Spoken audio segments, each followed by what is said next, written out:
안녕하세요. 올해 20대의 마지막을 보내게 된 여자입니다. 4년간 만나온 남자친구와 최근부터 결혼 이야기가 오가기 시작했어요. 얼마 전까지 한참 결혼 준비 중이었는데 그러다 서로 의견이 안 맞는 부분이 하나둘씩 생기기 시작했고 그리고 결국에 가서는 파혼하게 되었네요. 그 이야기 한번 해보려고 이렇게 사연을 보내게 되었습니다. 연애하는 동안은 다툼 한 번 없었을 만큼 사이좋은 커플이었어요. 그런데 결혼은 현실이라더니 결혼 준비 시작하자마자부터 삐걱이기 시작했습니다. 저는 현재 카페를 하나 운영하고 있어요. 대학교 졸업하고 취직 준비하면서 방황하다가 잠깐 머리 좀 식히려고 시작한 아르바이트가 계기가 되어서 부모님의 지원을 받아 카페를 하나 열게 되었습니다. 집이 엄청 잘 살아서 자식이 카페 하고 싶다고 부모가 떡하고 차려준 그런 케이스는 아닙니다. 관련된 기술 자격증들을 전부 취득했고 부모님한테 합격점을 받을 때까지 제가 직접 만든 디저트를 가져다 드렸어요. 그렇게 부모님한테 인정을 받은 뒤 제가 돈을 일부 갚아나가는 조건으로 가게를 차렸던 거죠. 운때가 맞았는지 제 가게가 소셜망에 조금씩 입소문이 나기 시작했고 생각보다 빨리 자리를 잡을 수 있었습니다. 한참 잘 나갈 때는 손님들이 대기표까지 받아서 제가 만든 디저트만 구매해서 갈 정도로 장사가 잘 되었던 적이 있어요. 그때 부모님께 빚졌던 돈을 거의 갚을 수 있었습니다. 장사가 계속 그렇게 되었다면 좋았겠지만 지금은 그때보다는 손님이 조금 빠진 편이에요. 먹는 것도 유행이 돌고 도는 거니까 트렌드에 뒤지지 않게 계속 노력하고 있고 지금은 그래도 다행히 가게가 완전히 자리를 잡아서 직원 2명 쓰면서도 평균적으로 매달 500만 원 정도를 벌고 있습니다. 일단 7일 내내 장사를 하다 보니 딱히 돈 쓰러 다닐 시간도 없어서 어느덧 제 통장에는 1억 5천이라는 큰 돈이 모여 있었습니다. 제 남자친구의 경우에는 현재 대기업을 다니고 있어요. 연봉은 9천 정도 받고 있고 현장직이다 보니 정년까지도 문제없다는 식으로 늘 저에게 그렇게 말을 했었습니다. 모아놓은 돈은 8천만 원으로 저보다 액수 자체만 두고 본다면 적은 편이긴 하지만 출퇴근용으로 차 한 대 가지고 있고 연봉 9천이면 저보다 벌이가 조금 나은 편이니 그렇게 큰 차이가 난다고 볼 수는 없겠네요. 둘이 서로 좋아서 결혼하는 건데 내가 모은 돈이 얼마, 내 월급은 얼마 이런 거 따질 필요까지 있나 싶지만 결혼이라는 게 마음만 가지고 결정할 만큼 쉽게 정할 일은 아니잖아요.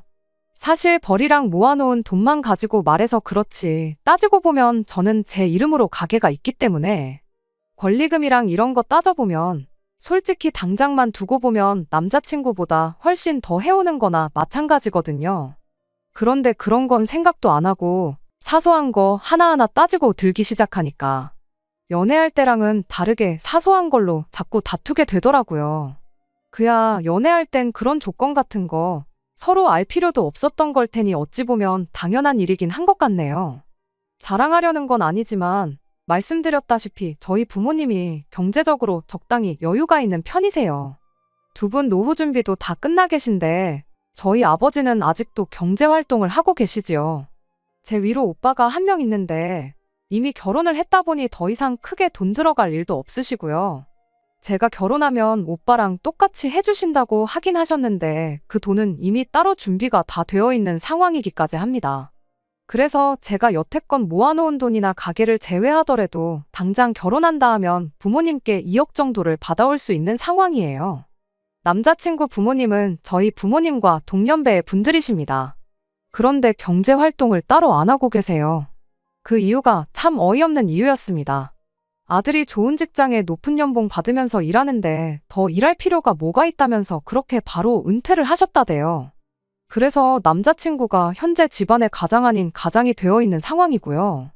그 이야기를 들으니 거의 한 달에 600 가까운 월급을 받으면서 모아놓은 돈이 그것밖에 안 되는 이유가 왜였는지 알겠더라고요.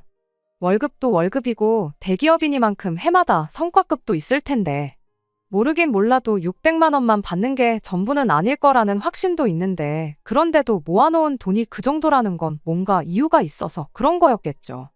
아무튼 그거야 여지껏 그래왔으니 되돌릴 수도 없는 거고 그냥 묻고 가려고 했어요.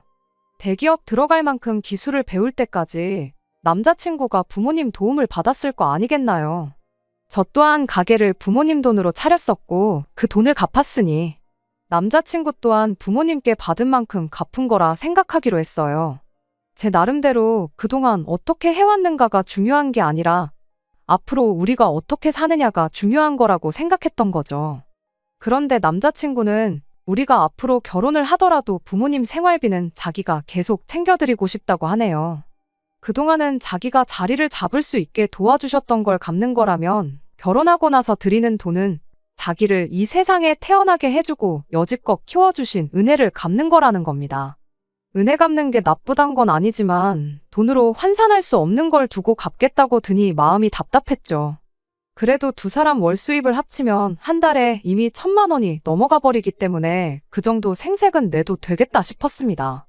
그래서 고민 끝에 남자친구에게 그렇게 하자고 대답을 해줬지요. 자기가 먼저 그렇게 하겠다고 한 거 그렇게 하라고 대답했을 뿐인데 남자친구는 고마워하는 게 아니라 진짜냐고 하는 듯한 표정으로 살짝 당황부터 해왔어요. 그 반응이 참 의아했는데 알고 보니 다른 꿍꿍이 속이 있었던 거였습니다. 그 이야기를 나누고 얼마 지나지 않아 남자친구는 난데없이 부모님께 생활비를 보태겠다던 그 계획을 갑자기 철회하더라고요. 무슨 바람이 불어서 저러나 했는데 생활비를 보태는 것보다 한 집에 같이 모시고 사는 게 어떻겠냐고 물어왔어요. 솔직히 매달 거의 200만 원 가까운 돈을 생활비로 드리겠다고 했을 때 거절에 마땅한 걸 그렇게 하라고 했으니 저는 할 만큼 그 이상을 해준 거라 생각했거든요. 그런데 남자친구는 그런 말도 안 되는 부탁을 허락해주니 지 딴에는 제가 마치 자기가 부탁만 하면 원하는 대로 다 들어주겠다 그렇게 생각했는가 봅니다. 저를 완전 호구로 봤던 거죠.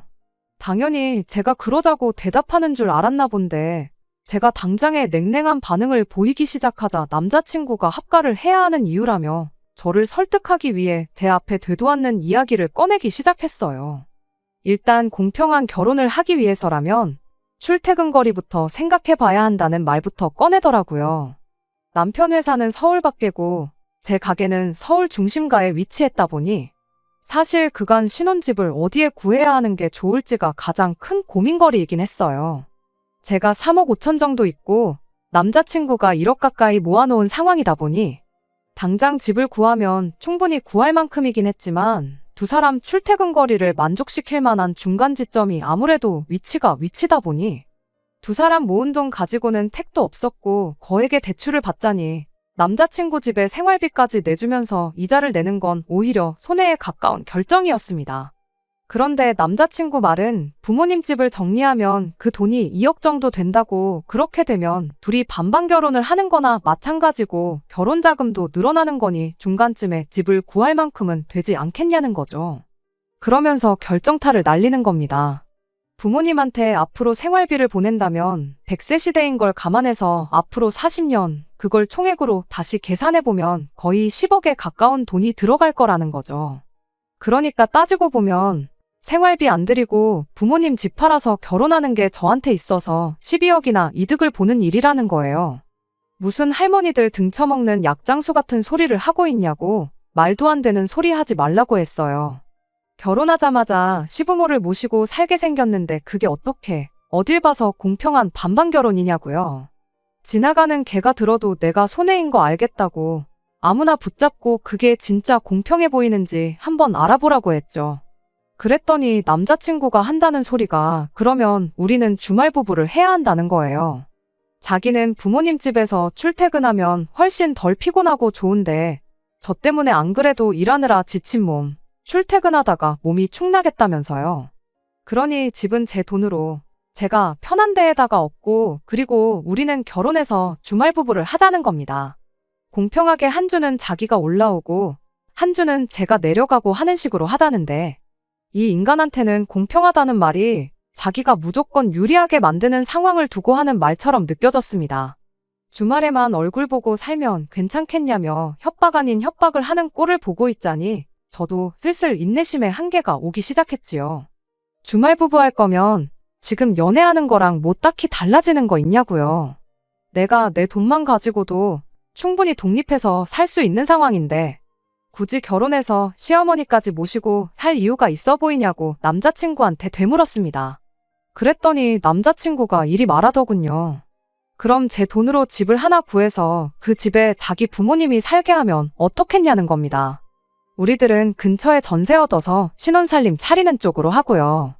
그렇게 되면 부모님이 가까이 사는 만큼 우리 집에 자주 들릴 수 있게 될 텐데, 그럼 어머니가 일하느라 바쁜 우리 대신에 집안일도 대신해주고 그러시지 않겠냐. 그럼 우리도 따로 월급 주듯이 드릴 수 있지 않겠냐는 거죠. 게다가 그렇게만 해주면 자기 부모님 집은 집대로 남아있어서 두 분 노후 대책으로 쓸 수도 있지 않냐는 겁니다. 어이가 없어서 번거롭게 내 돈으로 집을 구해서 당신 부모님을 살게 할 이유가 있냐고. 그리고 현찰 자체만 두고 보면 내가 훨씬 많은데 내 돈으로 신혼집을 구하고 당신 돈으로 부모님이 새들어 살 집을 구하는 게 이치상 맞지 않냐 따졌어요. 그랬더니 남자친구가 한다는 소리가, 원래 결혼할 때 집은 남자가 해오는 거 모르냐고. 너는 혼수로 우리 부모님한테 집을 하나 얻어주는 거라 생각하면 쉽지 않냐는 거예요. 그래서 혹시 그 뜻이 당신이 집 해오면 집 명의는 누구 이름으로 하는 거냐 물었더니 자기가 집 해오는데 자기 명의로 하는 게 당연하지 않겠냐고 당당하게 대답하더군요.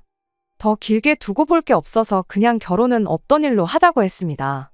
남자친구가 장난치지 말라는 듯이 자기가 집도 해오고 다 해오겠다는데 뭐 그렇게 까탈스럽게 구냐고 하더라고요. 내가 농담하는 것 같냐고 말하고 자리에서 일어나니 그제서야 사태의 심각성을 깨달았는지 자기가 잘못 생각한 것 같다고 그냥 부모님께 생활비 보내드리는 걸로 하겠다고 하는 겁니다.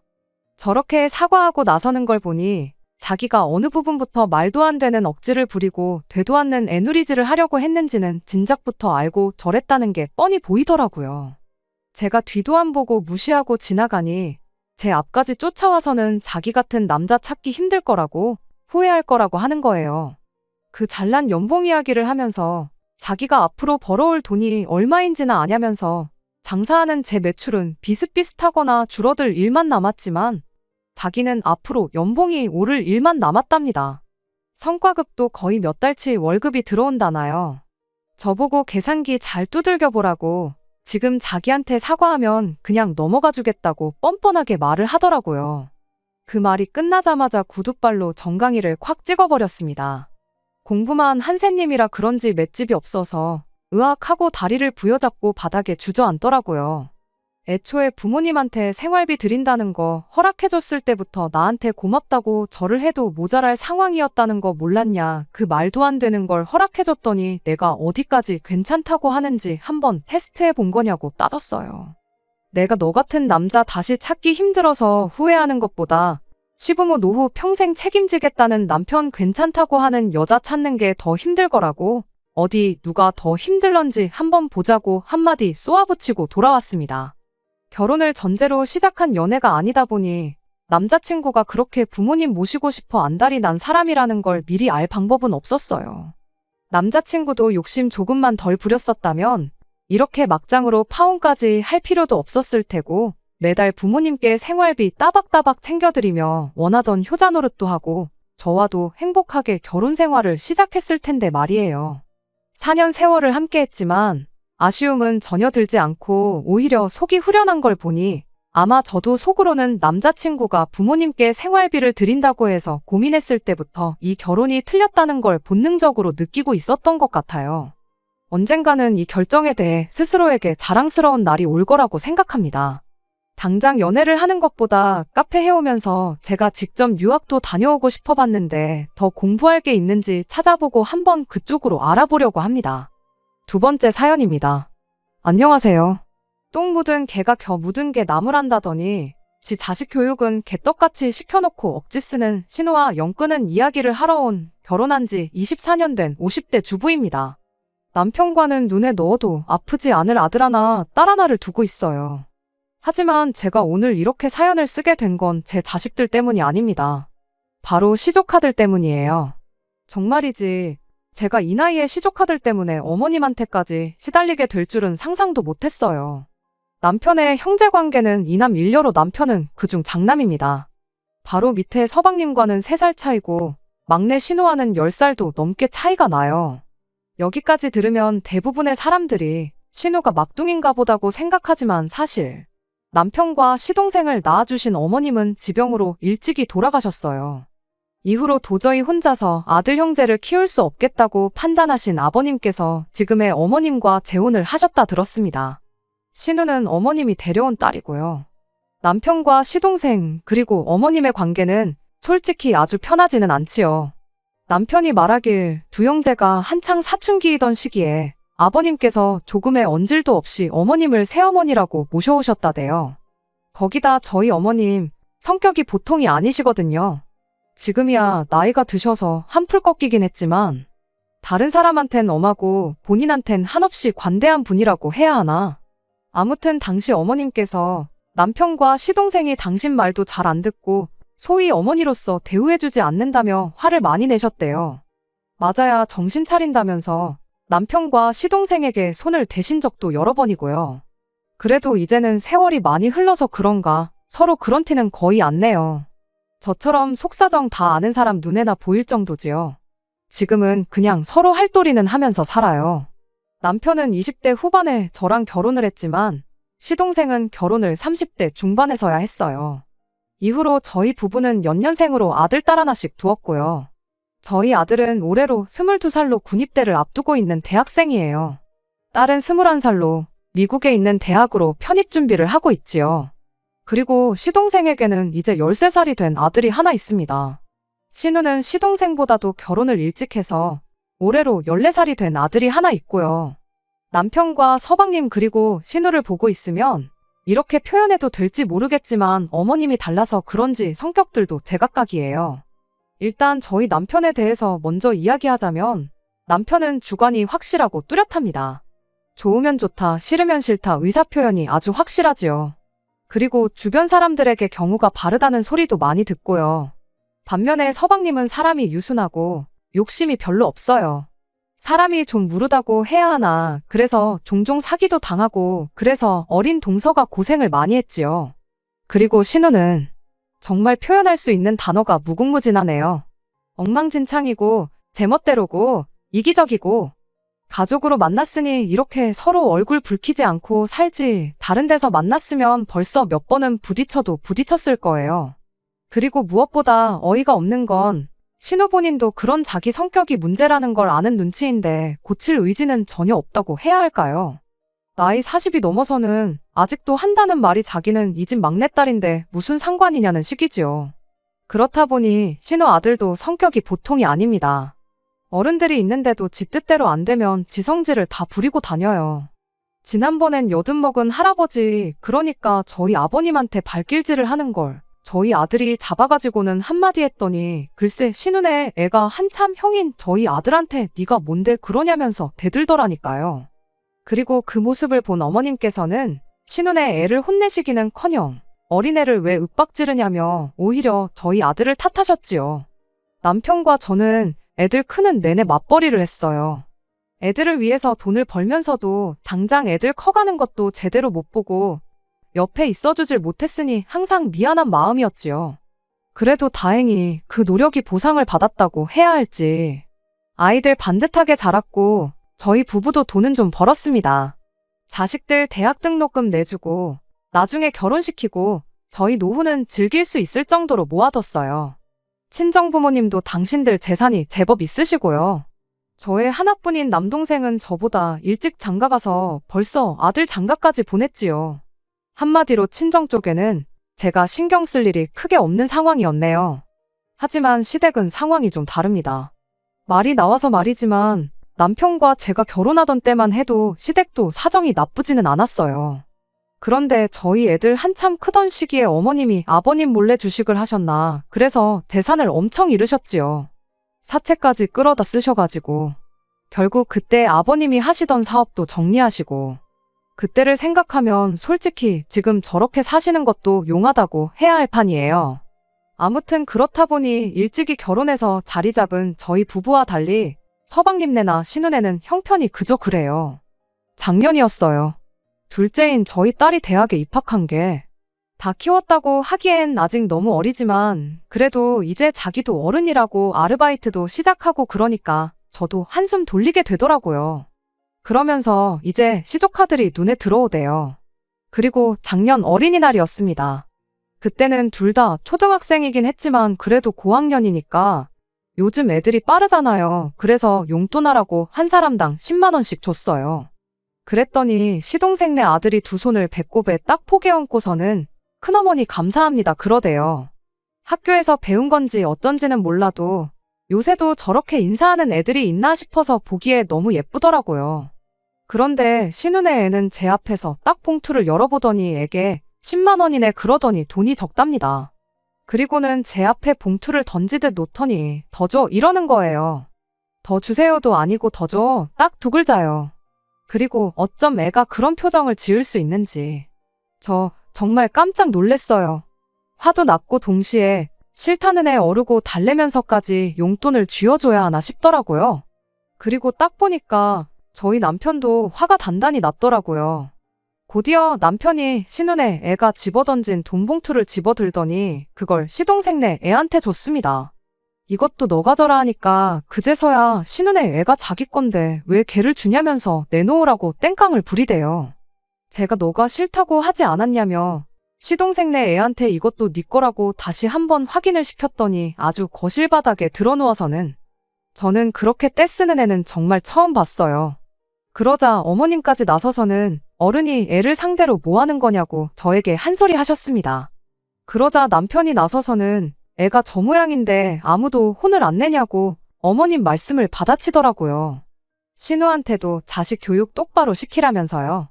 저도 사람인데 하물며 제 배 아파서 낳은 자식도 아닌데 어떻게 시조카들이 똑같이 예쁠 수가 있겠어요.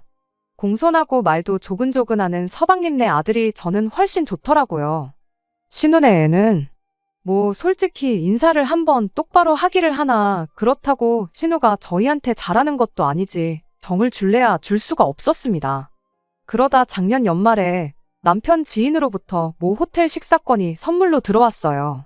그런데 저희는 이미 그 호텔에 예약을 해둔 상황이었거든요. 굳이 두 번씩이나 갈 필요가 있나 싶어서 어떻게 할까 고민을 하는데 남편이 지나가는 말처럼 시동생네 아들이 이번에 그림 그리는 대회에서 우수상인가 받았다고 하대요. 그래서 그러면 축하도 할 겸 다 같이 가면 좋겠네 싶어서 시동생한테 주라고 했어요. 그런데 그 이야기가 신우 귀에도 들어갔던 모양이에요. 누가 흘렸는진 모르겠지만 센스껏 비밀로 했으면 좋았을 텐데 말이지요. 물론 제가 그걸 따지자는 건 아니고 그렇다고 저희가 나쁜 짓을 한 것도 아니잖아요. 그런데 신우가 아주 난리를 치더라고요. 우수상을 받았다길래 축하한다는 의미로 준 거라고 설명을 하니 자기 아들도 옛날에 그 상 받았었답니다. 이미 다 지난 일을 가지고 뭐 어쩌라는 건가. 이때부터는 저도 짜증도 나고 난처하고 그래서 오빠인 저희 남편한테 이야기하라고 했네요. 그런데 신우가 저희 남편이 아닌 어머님께 이 상황을 일렀던 모양입니다. 어머님께서 저한테 전화를 하시더니 다짜고짜 저를 나무라셨거든요. 고생하고 사는 네 신우 보면 드는 생각도 없냐면서 당신 둘째 며느리는 멋대가리도 없는데 뭐 한다고 아깝게 호텔 식사권 같은 걸 걔를 주느냐면서. 저도 동서처럼 똑같이 며느리 입장이라 그런지 그런 어머님의 말씀이 듣기 꽤 거북하대요. 결국 듣다 못한 제가 어머님께 저희 부부가 받은 선물이니 누구에게 주든 그건 저희가 알아서 할 일 같다고 했습니다. 그리고 이렇게까진 말하지 않았지만 제 나이 50이 넘어서 이런 것까지 잔소리를 들어야 하나 싶더라고요. 어머님께서는 계속해서 신우네도 사주라고 시동생네 준 거보다 더 좋은 걸로 사주라고 억지를 쓰셨는데 제가 끝끝내 말씀대로 하겠다는 소리를 안 했어요. 그랬더니 어머님도 화가 많이 나셨는지 저희 남편한테까지 전화를 하셔가지고는 인생 그렇게 야박하게 살지 마라. 네 여동생 보면 불쌍하지도 않냐? 뭐 말도 안 되는 말씀을 많이 하셨더라고요. 그런 어머님께 참다 못한 남편이 잘해주고 싶은 사람한테 잘해주는 건 우리 부부의 자유니까 너무 이래라 저래라 하지 마시라 하곤 전화를 끊었다대요. 하지만 여기까지는 얼마 전에 벌어진 일에 비하면 애교 수준에 가깝습니다. 설을 며칠 앞두고 있던 어느 날이었어요. 아들이 자기 방에서 게임기 하나를 들고 나오더니 시동생네 아들 이름을 꺼내면서 이거 걔 줄까? 하고 묻더라고요. 대학교 들어가고 아르바이트해서 산 비싼 게임기였기에 제가 이제 안 할 거냐고 아깝지 않냐고 물었어요. 그랬더니 곧 군대도 가니까 자기가 가지고 있어봤자 별로 쓸모가 없을 것 같다대요. 그래서 네 물건이니까 너가 알아서 하라고 했어요. 이후로 며칠 뒤 아들이 친구들 만나러 가는 길에 서방님네 들려서 전해준 모양입니다. 동서한테 전화가 와서는 사실 그 집 아들, 그러니까 시조카가 예전부터 갖고 싶다고 노래를 부르던 건데 형편이 빠듯해서 못 사주고 있었다대요. 그러면서 너무 고마워하길래 저는 괜찮다고 누구든 잘 쓰면 좋지 그렇게 답했습니다. 그리고 이번에는 동서한테 입단속을 시키긴 했어요. 괜히 신우기에 들어가면 골치 아프니까 우리끼리만 알고 있자고요. 하지만 생각해보면 어른들끼리나 입을 맞추는 게 되지 애들이 그런 속이 어디 있겠어요. 지난 설 당일이었습니다. 어머님 아버님이 사시는 집은 평수가 작아서 다 같이 모이기엔 조금 빠듯해 저희 집에 온 식구가 모였지요. 느지막이 도착한 신우는 어머님 아버님 말동무 해드린답시고 음식 준비하는데 쏙 빠져 있었고 저랑 동서만 부엌에서 식사 준비를 하고 있었는데 그때 작은 방에서 애들 싸우는 소리가 들려오더라고요. 말이 좋아 싸우는 거지. 이번에도 시동생네 애가 일방적으로 당하고 신우네 애가 악다구니를 쓰는구나 싶었습니다. 그리고 곧이어 신우네 애가 뛰어나와서는 제 아들한테 소리를 지르기 시작하대요. 왜 자기는 안 주고 쟤만 주냐면서 뺏어달라고 당장 자기도 달라고. 나중에 동서가 엄청 미안해하면서 말하기를 자기는 애더러 분명히 게임기는 가져가지 말라고 했대요. 그런데 애가 뭐 그런 속이 어디 있어요. 그냥 자랑도 하고 싶었을 테고. 기어이 게임기를 챙겨와서는 방에서 몰래 게임을 하다가 신우네 애한테 딱 걸렸던 거지요. 아무리 그래도 그렇지. 신우네 애 고작 14살인데 22살 먹은 형인 저희 아들한테 야 너 소리는 기본이고 지 기분 나쁘다고 계속 찾아가며 욕을 하는데 기도 안 차대요. 그런데 신우는 그런 애한테 따끔하게 야단을 치기는커녕 자기까지 나서서는 저희 애한테 뭐라고 하는 겁니다. 형이 돼가지고 동생들 차별이나 한다면서 급기야 어디서 보고 배운 버르장머리냐고 다그치기까지 했지요. 그러자 저희 애도 황당했는지 잠깐 멈칫하더니 곧장 신우더러 고모 말씀이 너무 심하신 거 아니냐고 제 물건인데 제가 누구한테 주던 그게 무슨 상관이냐고 따지더라고요. 그러자 이번엔 어머님까지 가세하셔가지고는 저희 아들을 나무라기 시작하셨습니다. 하는 짓이 어쩌면 인정머리라곤 하나도 없다면서 아주 지 부모들을 쏙 빼닮았다나요. 그때 솔직히 당신 친아들이었어도 저희 남편이나 저한테 저렇게 말씀하실 수 있었을까 싶었지요. 하지만 이런 재충격과는 별개로 어머님께선 계속 당신이 하고 싶은 말만 퍼부으셨습니다. 그리고는 신우네 애를 끌어안고서는 말 그대로 어구어구 내 새끼 하시더라고요. 그러면서 시동생네 애한테 게임기를 가지고 오라 하시더니 그거 형인 신우네 애한테 양보하라고 하시는 게 아니겠어요?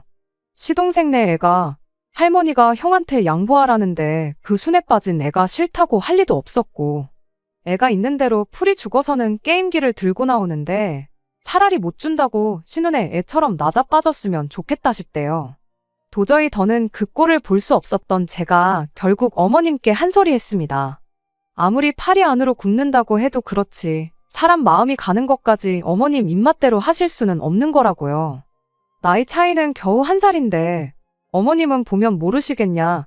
시동생네 애는 애가 예의도 바르고 이쁜 집만 골라서 한다. 그리고 시동생뿐만 아니라 동서도 저희 부부한테 얼마나 싹싹하게 잘하는지 모른다고 다다다다 쏘아붙였어요. 그리고 저희 동서, 어머님 아버님께도 정말 잘해요. 그저 돈이 좀 없어서 물질적으론 좀 부족할 수 있을지 몰라도 생전 어머님 뒤에서 험담하는 법 없고 시댁일이라면 빼는 법이 없었거든요. 그러자 어머님께서는 기어이 하시면 안 되는 말씀을 하셨어요. 아주 두 형제가 지들끼리만 똘똘 뭉쳐서 불쌍한 당신 딸만 외롭게 한다나 어쩐다나. 그러면서 검은 머리 짐승은 거두는 게 아니랍니다. 그 말에 그 순하디순한 시동생까지 발끈하더라고요. 솔직히 어머님이 우리를 뭐 얼마나 챙겨주셨냐면서. 어머님이 저희 집 들어와 사시면서 어디 나가서 돈을 버셨냐. 그렇다고 저희 도시락 한 번을 제대로 챙겨주셨냐. 솔직히 애들 싸움이 순식간에 어른 싸움이 되면서 신우 남편까지 가세해가지고 난장판이 되었습니다. 결국 저희 남편이 한마디 하더라고요. 서로 할도리만 하고 살고 다른 건 간섭하지 말라고요. 내가 이 사람한테 잘해주던 저 사람한테 잘해주던 제3자는 끼어들지 말라고 아주 딱 선을 그어버렸다니까요. 그리고는 신우한테 네 자식 교육 개같이 시키는 건 상관없는데 앞으로 네 자식이 지멋대로 굴어서 어른들이나 사촌들한테 실수를 하면 그건 부모 문제니까 그냥 안 넘어갈 거라고 경고장을 날렸지요. 솔직히 피 한 방울 안 섞이긴 했어도 거의 40년 가까운 세월을 가족이란 울타리 안에서 같이 지낸 사람들입니다. 그런데 그렇게 순식간에 냉랭해지는 걸 보고는 저도 생각이 많아지더라고요. 신우는 그런 저희 뒤통수에다 대고선 나중에 저희 애들이 시집장가 가면 자기도 가만 안 있을 거라는데 그건 또 무슨 개뼈다고 뜯어먹는 소리인지. 솔직히 저희 입장에선 저희 남편도 하는 말이지만 이제 와서 어머님 안 보고 신우 안 보고 산다고 아쉬울 게 뭐가 있겠어요? 뭐 입 아프게 이러쿵저러쿵 말할 것도 없고 자식 교육이나 똑바로 시켰으면 좋겠네요. 저도 머리가 아파서 더는 신경 안 쓰렵니다. 끝까지 들어주셔서 감사합니다. 오늘의 사연은 여기까지입니다. 구독과 좋아요, 알람 설정 부탁드리고 더 좋은 사연으로 다시 찾아뵙겠습니다. 감사합니다.